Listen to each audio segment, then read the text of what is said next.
Soy Celia Ruiz Martín, estudiante de tercero G, y os voy a comentar mis errores en el examen tipo test. En primer lugar, en el apartado 2, puse que, erróneamente, que el programa de fuerza con prioridad neuromuscular, el foco atencional, es interno muscular, ya que supondrá un aumento de activación muscular y por tanto de fuerza. Es totalmente erróneo, ya que en el entrenamiento de fuerza hemos de tener en cuenta que el foco atencional va a ser en la velocidad. Yo voy a estar atento, voy a enfocarme en aplicar la máxima velocidad posible, intencionalmente, así como parar en cuanto haya una pérdida del 20% de velocidad y llegando a hacer la mitad de las repeticiones de las máximas repeticiones posibles que podría hacer. Además, he de añadir que en este apartado no puse como verdadero que quien empezó a hablar sobre, o a escribir principalmente, sobre todo este tema de la pérdida de velocidad para prescribir ejercicios fue el gran doctor González Vadillo. En segundo lugar, y otro error y otra opción que puse mal fue en el ejercicio 5, en el apartado 5, perdón, que dice que para que exista una transferencia es necesario utilizar movimientos similares a las acciones que se desean mejorar. Eso no es así, ya que, poniendo un ejemplo, si yo quiero trabajar, si mi objetivo principal es el lanzamiento a canasta con gran salto, lo que quiero principalmente trabajar es ese salto para poder llegar al tiro a canasta, la entrada a canasta, puedo hacer un ejercicio de baja especificidad, que no tiene nada que ver con la transferencia. Puedo hacer yo un ejercicio poco específico y me puede crear una transferencia positiva. Por ejemplo, como estaba comentando, mi objetivo, sigo con el ejemplo de antes, es el salto con el tiro a canasta, con la entrada a canasta, y me pongo a trabajar sentadillas con mi propio cuerpo, con salto. Me va a dar una transferencia positiva, pero no va a ser específico para mi gran objetivo, que va a ser ese salto con tiro a canasta. Eso también tenemos que tener en cuenta el tiempo que tenemos, que podríamos tener para llegar a esa meta. Si yo tengo un tiempo amplio que puedo trabajar durante meses y puedo repartirlo, pues sí que podría trabajar baja especificidad y me daría gran transferencia positiva. Sin embargo, si tengo poco tiempo, lo que más voy a trabajar va a ser lo específico. El salto a canasta para la entrada, para esa entrada a canasta. Voy a trabajar recurrentemente eso específico. También quiero destacar aquí que no puse dos opciones que son verdaderas, entre ellas una consecuencia habitual y perjudicial de los programas típicos de pérdida de peso que combinan dieta hipocalórica con ejercicio cardiovascular de larga duración y baja intensidad es que la pérdida de peso es en parte a costa de pérdida de masa muscular. Bueno, hemos de tener en cuenta, aquí la clave es que tenemos que tener claro que la masa muscular va a ser un gran indicador de nuestra salud. Por lo tanto, si yo entreno continuamente entrenamientos cardiovasculares de baja intensidad y demás, no voy a fortalecer, no voy a crear esa masa muscular, ni la voy a mantener, ni mucho menos, y no me va a beneficiar en mi día a día. Es decir, no voy a tener ese gran indicador de la salud. Por lo tanto, lo importante aquí es mantener esa masa muscular. También he de añadir que aquí tenemos que tener en cuenta que no siempre podemos abarcar a todo tipo de personas. Por ejemplo, personas con gran sobrepeso, con mucho sobrepeso, no vamos a poder empezar ni hacer que creen masa muscular tan rápido como puede ser, o que creen masa muscular mismamente. Entonces, va a tener que trabajar baja intensidad, va a ser un periodo de tiempo con un programa más largo, más tranquilo, que no va a poder llevar como una persona estándar o que se inicia en el mundo del entrenamiento. Como he dicho, la masa muscular es un indicador de la salud, entonces Por eso básicamente es verdadera esta opción. El fenómeno de interferencia se produce cuando al entrenar simultáneamente la fuerza y la resistencia, la mejora de fuerza es inferior a la que se podría esperar con el mismo entrenamiento realizado por separado. Bueno, esto es debido que que las ganancias de fuerza se van a ver mermadas por esos entrenamientos de cardiovasculares. En cuanto al tercer error, fue el apartado 6, donde decía que la dominada puede categorizarse como un ejercicio de elevada especificidad. Yo puse que era falso, he de decir que, si soy sincera, lo puse porque no leí bien, porque sí que sabía la respuesta, pero bueno, quiero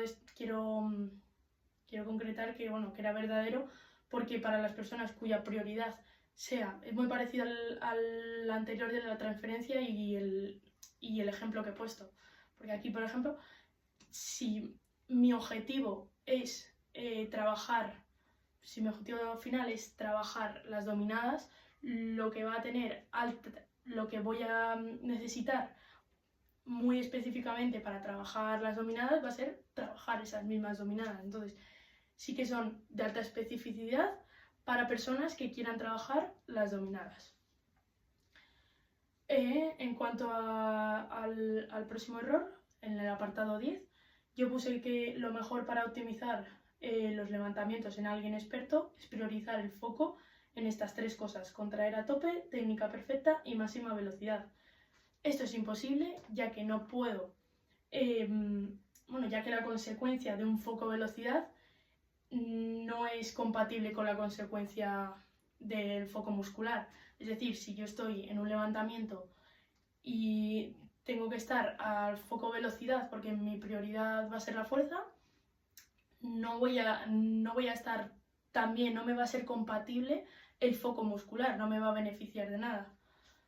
Entonces, bueno, el siguiente, aquí también quería concretar que una de las respuestas verdaderas que no puse fue que el foco atencional técnico es adecuado cuando se introducen ejercicios o variantes en el programa, tanto en iniciación como en expertos, en cuanto a fuerza. Bueno, el foco atencional técnico, va a ser siempre adecuado, tanto para iniciación como experto. En experto, por ejemplo, si yo soy experta y quiero aprender una nueva variante que no he practicado nunca sobre un ejercicio, lo que voy a tener básicamente máxima atención, o el foco principal, va a ser en la técnica, al igual que uno que se inicia en el mundo del entrenamiento, del deporte y demás. Se va a iniciar principalmente foco atencional técnica, y ya según vaya subiendo de niveles irá cambiando ese foco según su prioridad. En cuanto al siguiente error, el apartado 13, que me decía que ordenase de menor a mayor según la carga relativa o el porcentaje de un RM, donde el 1 es la carga más baja y el 5 es la carga más alta. Aquí quiero destacar, quiero que quede claro esas partes de carga alta, carga media, carga baja y carga muy baja. Carga alta de 0 a 6 RM, carga media de 6 a 12 RM, carga baja de 12 a 20 RM y carga muy baja de 20 RM a más. Por ejemplo, en este ejercicio que era de ordenar de menor a mayor, me decían 12-20 de muchísimas, de más de 40, pues ese va a ser el primero. 19 de 20 va a ser el segundo. ¿Por qué? Porque en el primero muchísimas, más de 40, va a ser una carga muy baja. 20 en el segundo, 19-20, ese 20 va a ser una carga muy baja, pero no tan baja como la de más de 40. Entonces, por eso en el segundo lugar. En el tercero, 6 de 12, 12 una carga baja. 6, entre 6 y 8 de un RIR de más 0, es decir, de un RIR de entre 6 y 8 también, pues va a ser una carga, digamos, media, así como 1 de un RIR de +2, es decir, 1 de 3, va a ser una carga alta. Por eso el primero el que he dicho y el último el de la carga alta. Bueno, en el apartado 14 puse como mal que para que exista transferencia es necesario utilizar movimientos similares a las acciones que se desean mejorar. Ya lo he comentado antes, en cuanto a la transferencia, puede ser de baja especificidad y tener una gran transferencia positiva. Sin embargo, aquí lo que quería destacar en este apartado era que el verdadero es que si se conoce la velocidad a la que se movía una carga determinada y esa velocidad ha aumentado, se podrá conocer con cierta exactitud el porcentaje de carga que suponía antes y el porcentaje que supondrá ahora, o que supone ahora. Bueno, si una carga la puedo levantar o la podía levantar hace 2 meses a 1 metro por segundo y ahora estaba entrenando durante estos 2 meses o 3 y ahora la muevo otra vez y la puedo mover a 1,5 metros por segundo, lo que he visto es que tras entrenar y entrenar puedo mejorar esa carga y me va a pesar para mí menos, me va a costar mucho menos levantarla que antes. Bueno, me va a costar menos levantarla. Esa diferencia de velocidad es la que habla de que no me va a pesar tanto o me está pesando igual, si estoy realmente progresando y demás. En cuanto al apartado 16, tenemos como que yo puse mal que una serie entre 6 y 8 de más de 30 no debe usarse, donde el verdadero era una persona de nivel básico que desea mejorar la hipertrofia con cargas muy bajas, y yo leí mal, en este sí que decir que leí mal, y puse lo contrario. Es decir, pues las otras 2 opciones que son para los que hay que usarlas, que era para las 2 de la fuerza. Es decir, aquí para el que sí que no se debe usar es para esa persona a nivel básico que desea mejorar la hipertrofia, porque ya con solo escuchar la hipertrofia, aunque sea a cargas muy bajas, como dice aquí, la hipertrofia tenemos que tener en cuenta que la hipertrofia, lo que tenemos que tener claro es que tenga un RIR de entre 0 y 4. Cargas muy bajas, que significa, como he comentado antes, puede ser, por ejemplo, una persona básica con prioridad de hipertrofia de cargas muy bajas, 21 de 22. ¿Por qué? Porque más de 20 son cargas muy bajas. Y 21 a 22, ese RIR va a ser de 1. O sea, esas repeticiones en reservas que me van a quedar va a ser de 1. Por lo tanto, como he comentado, un RIR de entre 0 y 4, 1, está ahí. Entonces, hipertrofia, claro que no va a ser. Con esta serie que nos han puesto de ejemplo, serie de entre 6 y 8 de más de 30. Ya que es un RIR muy, muy, muy amplio. Y para hipertrofia no vale. En cuanto al siguiente error, en el apartado 17, donde yo marqué que el entrenamiento de resistencia tiene en general un efecto positivo sobre el entrenamiento de la fuerza. Esto no es así, ya que el entrenamiento de resistencia va a tener beneficios negativos, beneficios negativos sobre ese entrenamiento de fuerza, debido a que si yo quiero realizar un entrenamiento de fuerza y un entrenamiento de resistencia, como dice aquí, y un entrenamiento de fuerza, lo que debo tener claro es que tengo que dejar míos 6 horas de descanso entre ellos e intentando no incidir en la misma musculatura que he hecho previamente en el otro tipo de entrenamiento. Lo que sí que tenemos que tener en cuenta es que si yo quiero hacer esos 2 entrenamientos respetando esas 2 variables que he dicho antes, no podemos, tenemos que dejar primero el entrenamiento de fuerza y luego ya haríamos, después de las 6 horas, el entrenamiento de resistencia. En cuanto al siguiente error, algo que era verídico y que yo no puse como verdad, es que la evidencia científica ha demostrado que 3 series por ejercicio produce más hipertrofia que 2 y que 2 series es mejor que 1. Bueno, eso es totalmente verídico, ya que cuanto más volumen a la hora de entrenar con prioridad hipertrofia, siempre que se respete tanto el volumen máximo recuperable como el volumen mínimo eficaz, va a ser mejor. Y ya por último, en el último apartado, el 19, donde he encontrado otro error así más grave, y he marcado es que un programa dividido torso-pierna es adecuado para personas que entrenan 3 días a la semana y tienen prioridad fuerza. Bueno, eso no es así, ya que si va 3 días y quiero entrenar torso-pierna, que son 2 partes, va a haber un desbalance muscular, va a haber un desbalance entre los músculos, donde se van a trabajar más partes del cuerpo, se van a incidir en más músculos, en más musculaturas que en otras.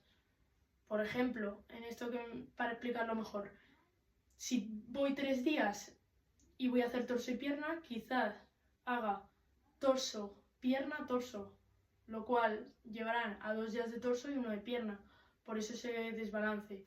¿Qué podría hacer? Añadir un cuarto día y así podría hacer 2 días de torso y 2 días de pierna, algo igual, algo equitativo. En cuanto a la respuesta verdadera que no puse, fue que si una persona aumenta su fuerza, la misma carga absoluta supone una carga relativa menor.